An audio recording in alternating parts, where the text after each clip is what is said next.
Magandang umaga sa ating lahat. Narito ang update ukol sa maging lagay ng ating panahon.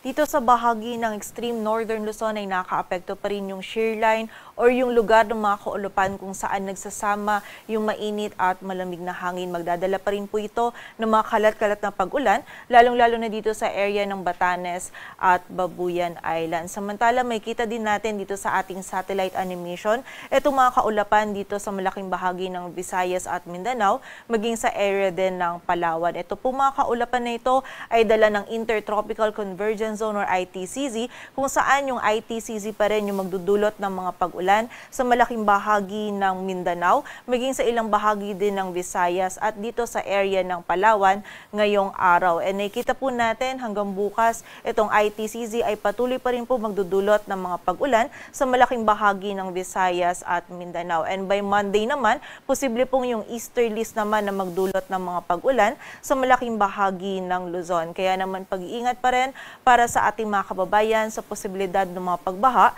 at pagguho ng lupa. And sa kasalukuyan po, wala pa tayong namomonitor na bagyo or low pressure area na maaaring makaapekto dito sa ating bansa.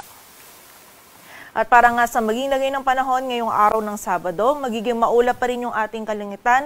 May mga kalat-kalat na pag-ulan, pagkilat at pagkulog pa rin na mararanasan dito sa Batanes at Babuyan Islands, dulot ito ng shear line. Samantala, posible din yung moderate to at times heavy rains dito naman sa Aurora at Quezon, dulot naman po ito ng easterlies. Kaya naman pag-iingat pa rin para sa ating mga kababayan sa posibilidad ng mga pagbaha at pagguho ng lupa. Samantala, sa nalalabing bahagi naman ng Luzon, kasama na yan dito sa Metro Manila, magiging bahagyang maulap hanggang sa maulap po yung ating kalangitan. May mga isolated na mga pag-ulan pa rin tayong mararanasan dulot ng easterlies. This early morning po, posibleng makaranas tayo ng mga isolated na mga light to moderate rains dito sa malaking bahagi ng Central Luzon, maging dito din sa area ng Metro Manila. And pagsapit po ng hapon at gabi, posible pa din po yung mga ganitong biglaan at mga panandaliang pag-ulan, pagkilat at pagkulog. Kaya naman kapag po tayo ay lalabas, huwag natin kalilimutan yung mga pananggalang natin dito sa mga pag-ulan na ito. Agwat ang temperatura dito sa Metro Manila ay mula 25 to 31 degrees Celsius.